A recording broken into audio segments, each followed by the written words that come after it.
नमस्कार। पिछले अंश में हमने पढ़ा था अपने नवमीं संस्कृत का ये पहला पाठ, जिसमें हमने वेदों के कुछ श्लोकों का अध्ययन किया और पाठ परिचय पढ़ा। तो देखो विद्यार्थियों, हमारे क्या है, इस सत्र में संस्कृत की और सारा ये अपने नवमीं कक्षा का जो अपना पाठ्यक्रम है वो चेंज हो गया है। तो इसलिए अब हम जो नवीन पुस्तक आई है, आज हम उसी का अध्याय शुरू करेंगे। तो अब हम नवीन पुस्तक का आज पहला अध्याय शुरू करने जा रहे हैं, जिसका नाम है भारतीय वसंत गीति। ठीक है, तो आपके पास पुस्तक है तो अच्छी बात है, और नहीं है तो मैं इससे पढ़ा रहा हूं और आप इससे ध्यान दीजिए। तो चलो हम शुरू करते हैं भारतीय वसंत गीति, प्रथम पाठ अपने। देखिए, अपने पाठ का नाम है भारतीय वसंत गीति। ठीक है, ये क्या है? ये एक गीत है, माँ सरस्वती का एक गीत है। इसमें ये देखो, पहले हम पाठ परिचय पढ़ते हैं। प्रस्तुत गीत आधुनिक संस्कृत साहित्य के प्रख्यात कवि पंडित जानकी वल्लभ शास्त्री की रचना है। क्या काकली नामक गीत संग्रह से संकलित है। अपना ये जो पाठ है, ये जो गीत है, संस्कृत साहित्य के एक प्रख्यात कवि हुए हैं जिनका नाम पंडित जानकी वल्लभ शास्त्री है। तो उनकी एक गीत संग्रह नामक उनकी एक कृति है, गीत संग्रह, जिसका नाम है काकली। तो उस पुस्तक से ये हमारा गीत संग्रहित किया गया है। इस पाठ में क्या है देखो, इसमें सरस्वती की वंदना करते हुए कामना की गई है कि हे सरस्वती, हे वीणा, ऐसी वीणा बजाओ जिससे मधुर मंजरियों से पीत पंक्ति वाले आम्र के वृक्ष, कोयल का कूजन अर्थात कोयल जो कूकती है, कोयल जो गाती है, उसे कूजना कहते हैं। वायु का धीरे धीरे बहना, अमराइयों में काले भ्रमरों का गुंजार, अमराइयों अर्थात फूलों की जो लताओं की जो बाड़ी होती है, जो उसे अमराइयों कहते हैं। तो अमराइयों में काले भ्रमरों का गुंजार, भ्रमर कहते हैं भांवरे को।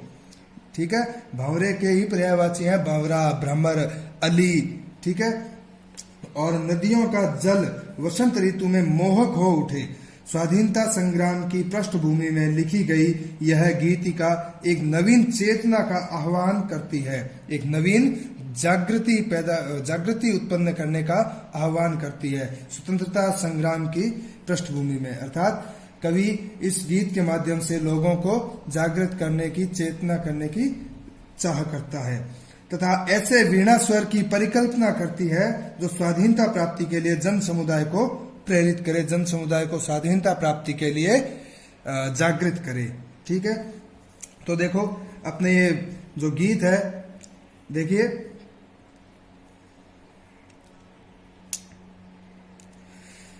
तो पहले हम इस गीत का सस्वर वाचन करते हैं। देखिए, संस्कृत ऐसी भाषा है जो आनंद लेते हुए पढ़े हम तो हमारे अच्छे से समझ आएगा। देखिए, पहले इस गीत को हम आनंद के साथ गायन करते हैं, जिससे हमें ये पढ़ने में और ज्यादा सरल लगेगा और पढ़ने में आनंद आएगा। देखिए, नीनाद नवीनामये वाणी वीणाम मृदुंगाय गीतिं ललित नीतिलीनाम। नीनाद नवीनामये वाणी वीणाम मृदुंगाय गीतिं ललित नीतिलीनाम। मधुर मंजरी पिंजरी भूतमाला वसंते लसंती सरसारसाला।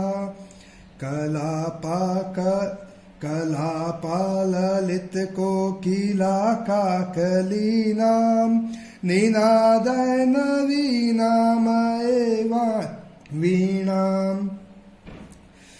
वहति मंद मंदम सनीरे समीरे कलिंदात्म जाया सवानीर तीरे। न तां पंक्तिमालोक्य मधुमाधवीनां निनादय नवीनां वाणी वीणां। निनादय नवीनामये वाणी वीणां मृदुंगाय गीतिं ललित नीतिलीनां। ललित पल्लवे पादपे पुष्प पुंजे मलय मारुतो चुंबिते मंजु कुंजे स्वनन्तीं ततीं प्रेक्ष्य मलिनां निनादय नवीनामये वाणी वीणां निनादय नवीनामये वाणी वीणां मृदुं गाय गीतिं ललितनीतिलीनां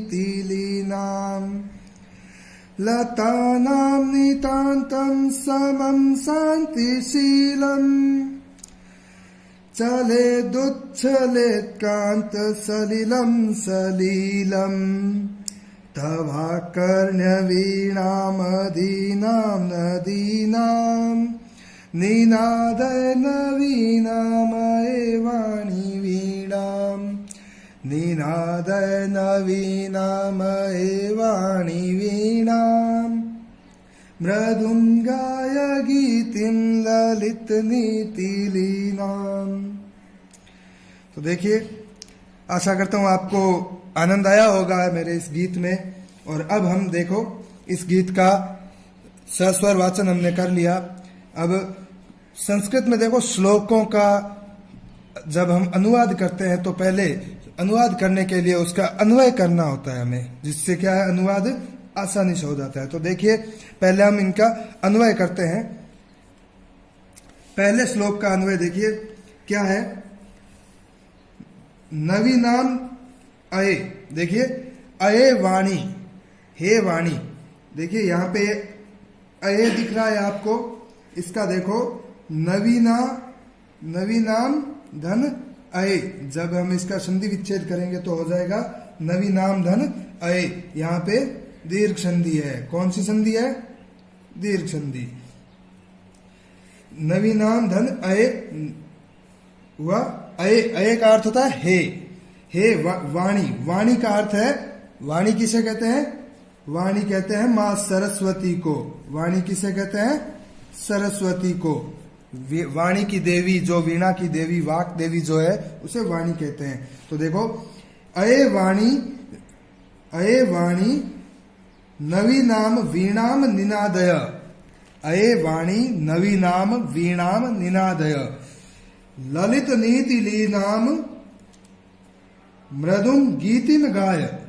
ललित नीति लीनाम मृदुम गीतिम गाय, अर्थात हे वाणी, हे मां सरस्वती, नवीन, नवीन वीणाम अर्थात वीणा को, नवीन अर्थात नई, ऐसी नवीन या नई वीणा को निनादय। देखिए निनादय का अर्थ होता है गुंजित करो या बजाओ। निनादय का अर्थ होता है बजाओ। तो कवि यहाँ पे क्या क्या प्रार्थना करता है मां सरस्वती के? हे वाणी, हे मां सरस्वती, नवीन वीणा बजाओ। ललित नीति लीनाम, देखिए ललित नीति लीनाम, इसका अर्थ क्या है? सुंदर नीति में लीन, अर्थात सुंदर नीति से लीन, सुंदर नीति वाली।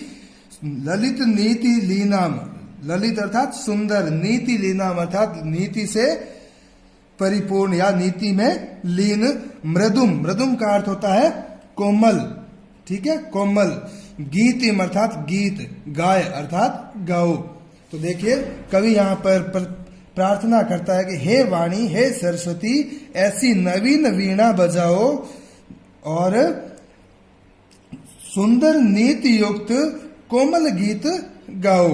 आगे देखिए मधुर मंजरी पिंजरी भूतमाला वसंते लसंती सरसा रसाला कलापा ललित कोकिला काकलीनाम निनादय नवीनामये वाणी वीणाम। तो आगे कवि क्या कहता है? अये वाणी, हे वाणी, हे सरस्वती, ऐसी वीणा बजाओ कि मधुर मंजरी पिंजरी भूतमाला। देखो वसंते लसंते इह, देखिए इसका जब हम संधि विच्छेद करेंगे, लसंती जो आपको दिख रहा है, इसका संधि विच्छेद करेंगे तो यहां पे होगा लसंते धन इह, ठीक है। तो लसंती, देखिए इह, इह अर्थात इस, ठीक है। तो इस वसंते अर्थात वसंत में, वसंते अर्थात वसंत में, इस वसंत में देखिए, इह वसंते, इस वसंत में मधुर मंजरी पिंजरी भूतमाला, मधुर, मधुर अर्थात मीठे, मंजरी, मंजरी होती है जो आम्र के वृक्ष होते हैं, उन पर आम्र फल जब लगते हैं तो उससे पहले आम्र के जो फूल लगते हैं उन्हें मंजरी कहते हैं, आम्र पुष्प को।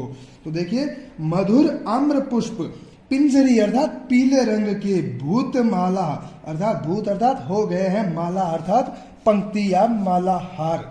तो देखिए, कवि कहता है कि इस वसंत में सरसा, सरसा अर्थात रसयुक्त, रसीले, रसालाह, रसालाह का अर्थ होता है आम। रसालाह किसे कहते हैं संस्कृत में? आम्र को। आम्र को संस्कृत में क्या कहते हैं? रसाला। तो इस वसंत में, इस वसंत में मीठे, मीठे मंजरी से, मीठे आम्र पुष्पों से, मीठे पीले आम्र पुष्पों की माला हो गई है, और सरस अर्थात रस युक्त रसीले आमों के जो पेड़ है वो लसंती है, लसंती अर्थात सुशोभित हो रहे हैं। लसंती का को यहाँ पे मैंने शब्दार्थ लिख रखा है, लसंती का अर्थ होता है सुशोभित हो रहे हैं। तो कवि कहता है कि हे सरस्वती, हे वीणा की देवी, इस वसंत में मीठे रसीले आमों की जो, मीठे रसीले आम्र की मंजरी, मीठे रसीले पीले आम्र मंजरी की जो माला है वो सुशोभित हो रही है। कलापह ललित कोकिला काकली नाम। देखिए, ललित कोकिला, ललित, ललित का अर्थ होता है सुंदर, है ना?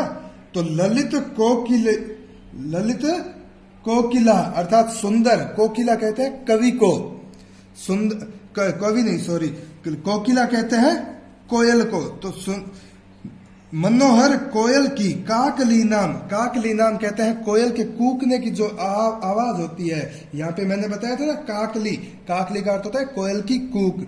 तो जो मनोहर, मन को हरने वाली, मन, मनोहर, मनह धन हर अर्थात मन को हरने वाली, मन को आकर्षित करने वाली जो कोयल की कूक है, कोयल की कलापा, कलापा का अर्थ होता है समूह, कोयल के समूह, समूहों की जो मधुर कूक है वो इस वसंत में होती है।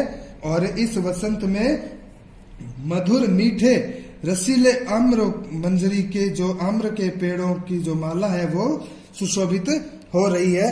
अतः निनादय नवीनामय वाणी वीणाम, अतः हे वाणी, अये वाणी, हे वाणी, हे सरस्वती, नवीन वीणा बजाओ। अगला देखो, अगला पद्यांश, वहति मंद मंदम सनीरे समीरे कलिंदात्म जाया सवानीर तीरे नताम पंक्तिमालोक्य मधुमाधवी नाम निनादय नवीनाम अये वाणी वीणाम। तो देखिए, कलिंदात्म जाया सवानीर तीरे, कलिंदात्म जाया, कलिंदात्म जाया किसे कहते हैं? यमुना नदी के, यमुना नदी के, कलिंदात्म जाया का अर्थ होता है यमुना नदी के। कलिंदात्म जाया किसे कहते हैं? यमुना नदी को। तो कलिंदात्म जाया अर्थात यमुना नदी के सवा नीर तीरे, सवा नीर तीरे का अर्थ देखिए आप, बैंत की लता से युक्त तट पर, तीर, तीर कहते हैं तट को, तीर पर। तो सवा नीर तीरे अर्थात बैंत की, बैंत की लता से युक्त जो यमुना नदी का तट है उस पर सनीरे समीरे मंद मंदम वहती, सनीरे, देखिए स उपसर्ग के साथ नीरे, नीर, नीर कहते हैं जल को, ठीक है, नीर कहते हैं जल को, और स उपसर्ग का अर्थ होता है साथ। तो जल के साथ अर्थात जल की बूंदों के साथ, स नीरे समीरे, समीर कहते हैं वायु को, है ना, समीर वायु को कहते हैं। तो देखे, यमुना नदी के किनारे पर, यमुना नदी के बैंत की लता से युक्त तट पर जो वायु है, मंद मंदम समीरम, समीरे अर्थात वायु कैसी है? सनीरे अर्थात नीर, अर्थात नीर युक्त अर्थात जल की बूंदों युक्त अर्थात वाष्पित जो वायु है, मंद मंदम वहती अर्थात मंद मंद वहती है, बहती है। मधु माधवी नाम नताम पंक्तिम आलोक्य, मधु माधवी नाम, मधु माधवी नाम अर्थात, अर्थात मधु माधवी नाम का अर्थ होता है मधुर मालती लताओं का। तो देखो मधुर मालती लताओं के नताम, नत, नत का अर्थ होता है झुका हुआ, हम कहते हैं ना नत मस्तक अर्थात झुके हुए मस्तक, तो नताम, नताम अर्थात झुके हुए, मधुर मालती वृक्षों के झुके हुए, पंक्तिम अर्थात पंक्ति को, आलोक्य, आलोक्य का अर्थ होता है देखकर, आलोक्य अर्थात देखकर। ठीक है, तो देखिए कलिंदात्म जाया सवा नीर तीरे अर्थात यमुना नदी के बैंत की लता से युक्त तट पर जल युक्त मंद मंद समीर बहती है और मधुर मालती वृक्षों के, मधुर मालती बेलों की जो झुके हुई पंक्तियों को देखकर आप निनादय नवीनामय वाणी वीणाम, के आप हे वाणी, हे सरस्वती नवीन वीणा बजाइए। अगला पद्यांश है ललित पल्लवे पादपे पुष्प पुंजे मलय मारुतो चुंबिते मंजु कुंजे स्वनंतीन तलती प्रेक्ष्य मलिनाम निनादय नवीनाम अय वाणी वीणा। तो देखिए इसका अन्वय ललित पल्लवे पादपे पुष्प पुंजे मंजु कुंजे। देखिए ललित पल्लवे पादपे पुष्प पुंजे मंजु कुंजे, मंजु कुंजे मलय मारुतो चुंबिते, मलय मारुत धन उच्चुंबिते। देखिए इसका जब हम संधि विच्छेद करेंगे तो होगा मलय धन मारुत धन उच्चुंबिते, उच्चुंबिते अर्थात चुंबन करते हुए अर्थात स्पर्श करते हुए। तो देखिए ललित अर्थात नवीन, पल्लवे अर्थात पत्ते, नवीन पत्ते, पादप अर्थात पौधे, पुष्प पुंजे, पुंज कहते हैं गुच्छे को अर्थात पुष्पों के गुच्छे, और मंजू कुंजे अर्थात मंजू के कुंज अर्थात गुच्छे अर्थात मंजू के गुच्छे, मलय मारुत उच्चुंबिते अर्थात मलय मारुत उच्चुंबिते का अर्थ होता है जो चंदन के वृक्ष होते हैं, चंदन के वृक्षों को स्पर्श किए करती हुई मारुत। मलय, मलय कहते हैं चंदन के वृक्षों को, मारुत कहते हैं हवा को, वायु को, और उच्चुंबित अर्थात स्पर्श करती हुई, स्पर्श करके स्वनंतीम। तो देखिए यहां पर कवि क्या कल्पना करता है कि मलय मारुत उच्चुंबिते अर्थात मलय अर्थात ये चंदन के वृक्षों पर जो स्पर्श करके सुगंधित हुई वायु स्वनंतीम अली नाम, स्वनंतीम अली नाम अर्थात गाते हुए, स्वनंतीम अर्थात सस्वर अर्थात स्वर करते हुए, अली नाम, अली कहते हैं भंवरे को, भ्रमर, अली भौरा है ना, और मलिनाम, मलिनाम का अर्थ होता है कृष्ण वर्ण, मलिन अर्थात काला।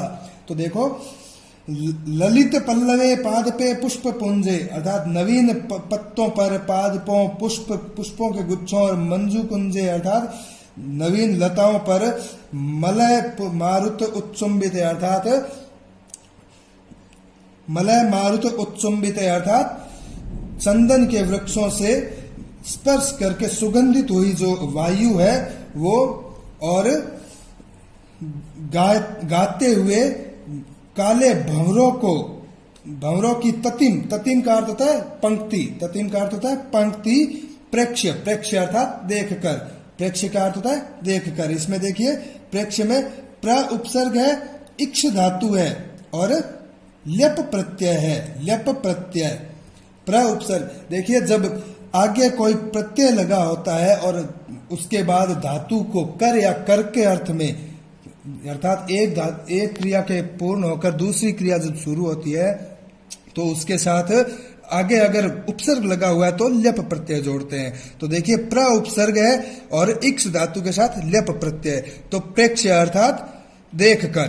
तो कवि कहता है कि नवीन पत्तों, पादपों, पुष्पों के गुच्छों, मंजू गुंजो लताओं के गुच्छों, और मलय अर्थात चंदन के वृक्षों पर स्पर्श करके सुगंधित हुई वायु और गीत गाते हुए भंवरों की, काले भंवरों की पंक्ति को देखकर आप निनादय नवीनामय वाणी वीणाम, आप हे वाणी, हे सरस्वती नवीन वीणा को बजाइए, नवीन वीणा बजाइए। अगला पद्यांश है अगला पद्यांश है लता नाम नितांतम सुमम शांतिशीलम चलेदुच्छलेत्कांत सलिलम सलीलम तवा कर्ण वीणा मदीनाम निदानाम नदीनाम निनादय नवीनाम अये वाणी वीणाम।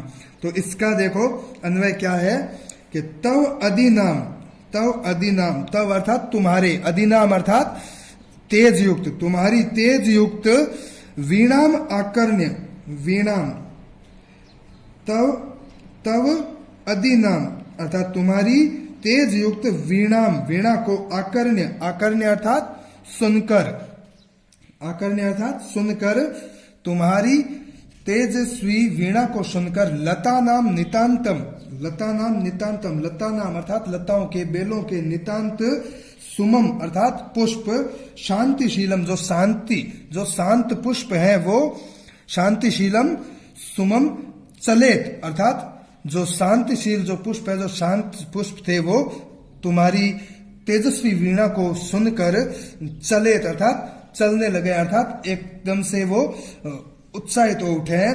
नदी नाम कांत सलिलम, और नदियों का कांत सलिलम अर्थात स्वच्छ निर्मल जो जल है, जो ठहरा हुआ जल है वो सलिलम, सलिलम कहते हैं सलिल अर्थात जल, और ये क्या है सलीलम, इसमें देखो ली बड़ा है तो इसमें सधन लीलम, इसका क्या है स उपसर्ग और लीलम, लीलम, लीला कहते हैं क्रीड़ा को, तो सलीलम अर्थात क्रीड़ा के साथ, स का स उपसर्ग का अर्थ मैंने आपको बताया था साथ, तो सलीलम अर्थात क्रीड़ा के साथ, उच्छलेत अर्थात उछल पड़ा है, अर्थात उत्साहित हो पड़ा है। तो कहता है तुम्हारी इस तेजस्वी वीणा को सुनकर लताओं के बेलों के जो नितांत शांतशील जो शांत पुष्प हैं वो चलने लगे हैं, और नदियों का जो स्वच्छ सलिल निर्मल जल है वो क्रीड़ा के साथ उछल पड़ा है। ठीक है, इसलिए हे निनादय नवीनामय वाणी वीणाम, हे वीणा, हे वाणी आप नवीन वीणा बजाइए। ये था हमारे इस पाठ का अनुवाद। ठीक है, तो अब देखो इसके यहाँ पे मैं ये शब्दार्थ दे रखे हैं, ये आप ये घर से गृह कार्य कर लेना, शब्दार्थ याद कर लेना अच्छे से, और ये अन्वय है, और आशा करता हूँ ये पाठ आपको अच्छे से समझ आ गया। और ये इधर भी ये शब्दार्थ है तो आप इनको भी उतार लें अपनी पाठ्य पुस्तिका में, अभ्यास पुस्तिका में। ठीक है, और आगे की कक्षा में हम इस पाठ के प्रश्नोत्तर करेंगे। धन्यवाद। तो आज हमने ये प्रथम पाठ अपना पढ़ लिया है, और आप मेरे इस चैनल को सभी आशा करता हूँ सब्सक्राइब करें, लाइक और कमेंट शेयर जरूर करें, और इसी तरह से आपके जो भी कक्षाएं हैं, कक्षाओं की, संस्कृत की, गणित की सारी कक्षाएं मैं आपको इस चैनल के माध्यम से उपलब्ध करवाता रहूंगा, और अधिक से अधिक